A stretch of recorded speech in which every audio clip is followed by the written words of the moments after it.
ملا هیبت الله او سراج الدین حقانی یو بل سره په جنجال واوښتل. سراج الدین حقانی د واک د انحصار په اړه څنګه انتقادونه وکړل؟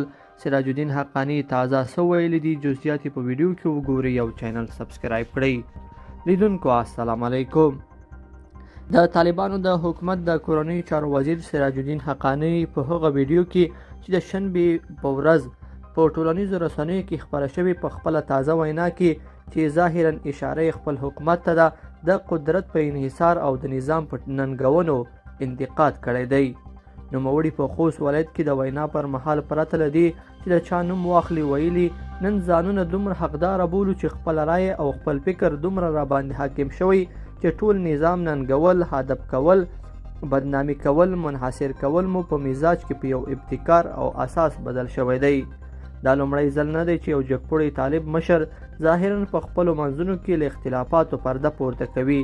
تر دې مخکې د طالبانو او بهرنیو چارو وزارت سیاسي مرستیال شیر محمد عباس ستانکزي هم له طالبانو او عوامو غوښتي وو چې د حاکمانو هره خبره په پټو سترګو ونه مني. ښاغلي ستانکزي په لوګر کې د یوې مدرسې په فراغت غونډه کې چې ویډیو د جنوري په 10 خپره شوې وه ویلي وو چې د طالبانو مشران یعنی پیغمبران او صحابه نه دي، بلکې د شلمې او 21مې پیړۍ خلک دي. هر څوک که حاکمیان دي، که والیان دي، که امني قمندانان دي، که وزیران دي، که رئیس جمهور دي، که هر څوک دي، سهوی کوي او خطاوي هم کوي. نوموړي د کوم کس نوم وانخیسته، خو په غیر مستقیم ډول د طالبانو ترمنځ اختلافاتو ته اشاره وکړه او په طالبانو او عوامو یې غږ وکړ که رهبري ته غلطه مشوره ورکول کیږي، یو څوک یې غلط وکړي او غلطي وکړي، دا د هر مسلمان او هر فرد حق دی چې خپل رهبري ته ووایي چې دغه کار دی د خلاف د شریعت دی. دغه څرګندونې په داسې حال کې کیږي چې طالبانو واک ته له رسیدو وروسته پر میرمنو او نجونو سخت قیودات وضع کړي دي. نړیواله ټولنه په افغانستان کې تعلیم او کار ته د ټولو میرمنو او نجونو په لاسرسي د همشمول حکومت په جوړېدو، د افغانستان له خاورې څخه د نورو هیوادونو په وړاندې نارینه استفادې، د اقلیتونو حقونو ته په درناوي ټینګار کړی دی. سراج الدین حقانی وویل چې دا د هغوی مسؤلیت دی چې ملت ځان ته نږدې کړي او د هغوی پر ټپونو ملهم کیږدي.